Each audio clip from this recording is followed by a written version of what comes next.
Hi friends, is sorry cinema bus அப்டேட்டில் ஒரு லேட்டஸ்டான ஒரு அப்டேட்டோடு வந்திருக்குங்க. 2 பேக் டு பேக் அப்டேட்ஸோடு வந்திருக்குங்க. ஃபஸ்ட்டு ஒரு விஷயம் என்ன அப்படின்னு பார்க்கும்போது, தன்னுடைய 60வது பிறந்தநாளை ஒட்டி பார்த்தினாக்கா மீசை ராஜேந்திரன் அவர்கள் அவருடைய உடல் உறுப்பை தானம் செஞ்சுருக்காரு. ஸோ அவர் தீவிரமான விஜயகாந்தோடைய ஃபேன் நம்ம எல்லாருக்குமே தெரியும். ஸோ தேமுதிக கட்சியோடைய ஒரு முக்கியமான ஒரு அங்கமாகவே அவர் இருக்கிறாரு. ஸோ அவர் சமீபத்தில் அவருடைய பிறந்தநாளுக்கு அவரோட உடல் உறுப்பு தானம் செஞ்சுட்டு பிரேமலதா விஜயகாந்த் அவர்களை சந்தித்து ஆசியை பெற்றவர். அவருக்கு நம்ம தலைவர் ரஜினி சார் அவர்கள் பார்த்தீங்கன்னாக்கா சமீபத்தில் இந்த விஷயத்தை கேள்விப்பட்டு ஃபோன் மூலியமாக அவருக்கு வாழ்த்துக்கள் தெரிவிச்சிருந்தார். இது ஒரு நல்ல விஷயம், நீங்கள் ஒரு நல்ல ஒரு உதாரணமாக நீங்கள் திகழ்கிறீங்க அப்படின்ற மாதிரி பேசி அவருக்கு அவருடைய வாழ்த்துக்களை அவர் தெரிவிச்சிருந்தார்.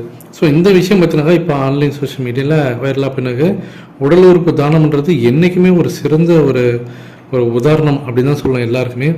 அடுத்தது முக்கியமான விஷயம், 2 நாளாக பார்த்தினாக்கா டோட்டல் சோஷியல் மீடியாவும் ஒழுக்கின்னு இருக்க ஒரு விஷயம். இந்தியாவே பார்த்தினாக்கா இந்திய சினிமாவே இதை பற்றி தான் பேசினாங்க. ஏன்னா அட்லி அவர்கள் சமீபத்தில் ஒரு பேட்டியில் ஒரு இன்டர்வியூவில் சொல்கிறாரு, நான் ரஜினி சார்கிட்ட ஒரு 2-3 சிட்டிங் உட்காந்து நான் பேசியிருந்தேன். ஒரு பெரிய ப்ராஜெக்ட் ஒன்று சைன் அப் பண்ணுறதுக்காக நான் பேசினாங்க. ஸோ அது கிட்டத்தட்ட ஒரு ஃபைனல் ஸ்டேஜில் இருக்குது. ரஜினி சாருக்கு அந்த கதை அம்சம்லாம் பிடிச்சிருக்கு. ஒரு சில விஷயங்கள்லாம் இன்னும் பேச வேண்டியதாக இருக்குது. அதெல்லாம் ஃபைனல் நரேஷன்லாம் செட் ஆகிடுச்சுன்னா ஒரு மிகப்பெரிய கூட்டணியை நம்ம பார்க்கலாம். அதாவது என்ன சொல்ல வர்றாருன்னா, ஒரு ஹிந்தி படம் எடுக்க போகிறாரு அட்லி. அந்த படத்தில் சல்மான் கான் நடிக்க போகிறாரு. சல்மான் கானுக்கு இணையாக ரஜினி சாருக்கும் பார்த்தீங்கன்னாக்கா ஒரு முக்கியமான ரோல். 2 பேரும் சேர்த்து ஒரு ஃபுல் ஸ்க்ரீன் பிளேஸ் கொடுத்து 2 பேருக்கும் பார்த்தீங்கன்னாக்கா ஈக்குவலான ஒரு ஸ்பேஸை கொடுத்து ஒரு படம் பண்ணணுன்ற ஐடியாவில் அட்லி அவர்கள் பார்த்தீங்கன்னாக்கா ரஜினி சார் அன்றைக்கி பேசியிருக்காரு.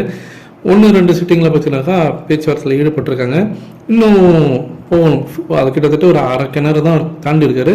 இன்னும் ஒரு 2-3 சிட்டிங் உட்காந்து ஓகேனாக்கா இந்த ப்ராஜெக்ட் டேக் ஆஃப் ஆகிறதுக்கு நிறைய வாய்ப்புகள் இருக்குது அப்படின்ற மாதிரி தான் ஒட்டுமொத்த பாலிவுட் சினிமாவோட மீடியாக்கள்லாம் இருக்கட்டும். இப்போ 2 நாளாக கோலிவுட் இண்டஸ்ட்ரியிலையும் பார்த்தினாக்கா இந்த விஷயம் தான் பேசினாங்க. இந்த படத்துக்கு அனிருத் அவர்கள் தான் மியூசிக் அமைக்க போகிறாரு அப்படின்ற ஒரு விஷயமும் பார்த்தினாக்கா இப்போ ஆன்லைன் சோஷியல் மீடியா வைரலாக எனக்கு. ஸோ வெயிட் பண்ணி பார்ப்போம். ஏன்னா அடுத்தடுத்து லைனாக ரஜினி சாருக்கு பார்த்தினாக்கா ஏதோ நிறைய டேரக்டர் பற்றி நம்ம பேசினோம். இவர் வச்சு ஒரு படம் ரஜினி சார் பண்ண போகிறாரா, இவர் ரஜினி சாரை கூட்டணியில் இணைய போகிறாரா நம்ம பேசினோம். அந்த வகையில் அட்லியும் பார்த்தீங்கன்னா கிட்டத்தட்ட ஒரு 1-1.5 வருஷமாகவே அவரோட பேசி அடிபட்டு தான் இருக்குது. ஏன்னா ஜவான் படம் ஒரு பெரிய வெற்றி அடைஞ்சிருச்சு பாக்ஸ் ஆஃபீஸில்.